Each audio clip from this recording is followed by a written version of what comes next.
Hello guys, welcome to another video. In this video, I would like to discuss about RAG using LangChain. So what is RAG? LLMs will not have each and every knowledge. They will have the knowledge for which they are trained for. So in the cases where it doesn't have a specific knowledge, for suppose, let's take an example where we have a Confluence page in our company, and in that Confluence page we have listed down details about the process which we follow, and we can use that Confluence page and the LLM together and make sure if any user asks any questions related to that Confluence page, it can just return the answer instead of the user going and reading through the whole Confluence page. So what do we do in the RAG? So user will ask a specific query and we use the same query and run it in the vector database, and the vector database will return the results, and that results are fed to the LLM, and we just create a prompt or something and ask it to summarize or enhance or whatever we want and return the response. That's what we do. Here LLMs are not having the knowledge of our internal process or any domain specific something like that. So why do we need a vector DB here? So in the vector DB we vectorize the text or string information and store.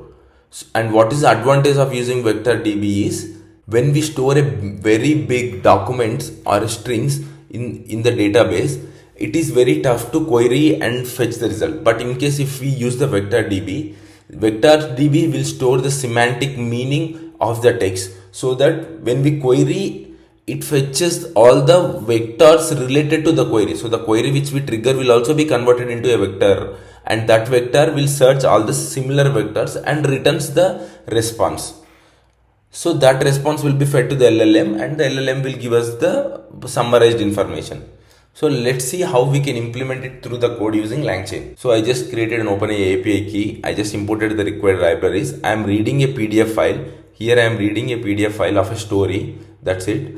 And I'm appending the content of the PDF into these pages. So these pages will have the documents. Each and every page will have the content of whatever we have. That's it. So now, as the pages are very big, some pages are very big, we are using the recursive character text splitter. And if you want to know the different types of splitters and all, you can watch my video in my channel where I have explained why we need to use recursive character splitter. What are the other text splitters which we have? So here I am just using recursive character splitter, and I am splitting based on the 300 size, and the overlap between the first text and text is only 5, and I am asking it to separate based on the new line characters and a dot. That's it. This text splitter dot split documents of the pages which we got here. If we pass it, it is further splitted equally. If you see, it is further split. The big page is split into small lengths of the size 300. That's it. Now these docs will have all the information of the story. So we embed and store these docs into the vector database. Here I am using Chroma, which is a local store vector database. You can use any other. We have in Azure, we have in AWS, we have AstraDB, many others. So chroma.from documents, we just need to pass the documents and which kind of embedding it needs to use. I am using OpenAI embeddings. That's it. And this is a vector store. So this acts like a vector store or a database inside which we will have all this information of the story which I have given. So, and now I am creating a retriever to the vector database. So when someone retrieves, how it has to retrieve the result. That's what I am just training. Ideally, this is a default option. Even if you don't give any search type, it returns is the similarity results only. In case if you want MMR, you can use MMR and similarity search. The difference between the both is MMR will return only the distinct result. For suppose if it finds two matching records in our vector database and the two has the same semantic meaning, then it returns only one.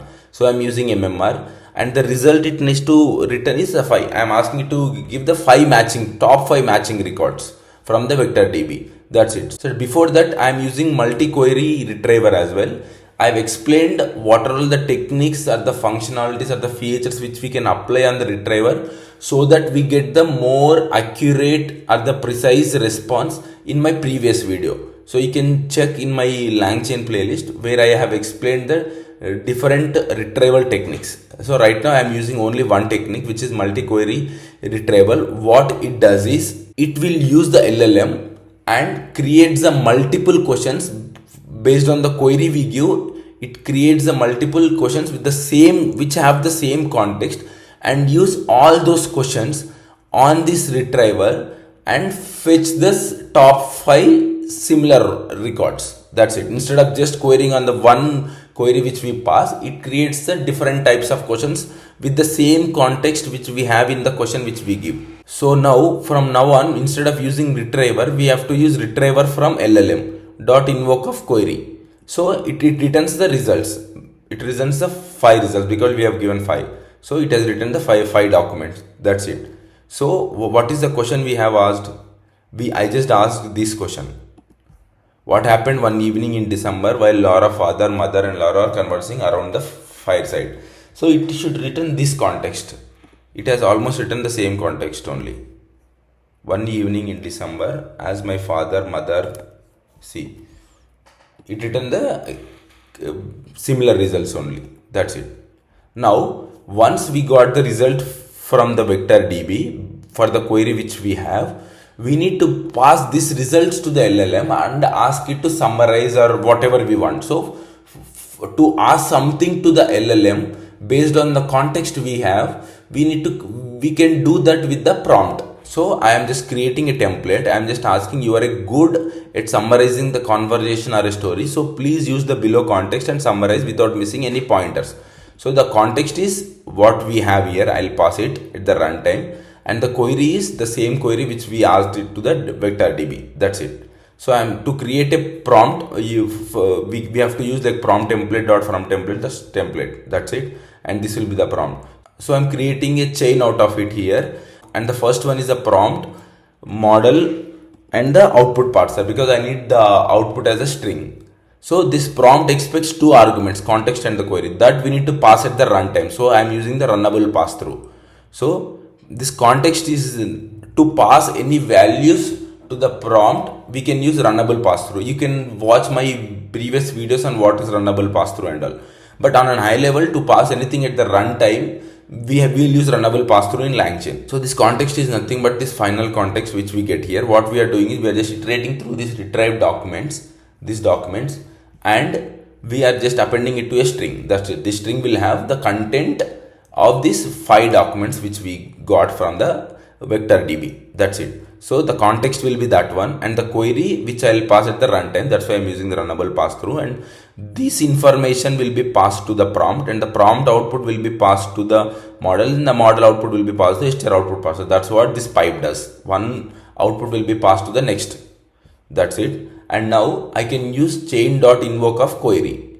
That's it. And I get the response. If you see, Laura, our father, mother were engaged in the social conversation around a fireside of one evening in December.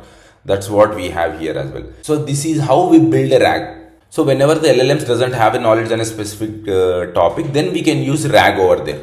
That's it. Thank you so much for watching.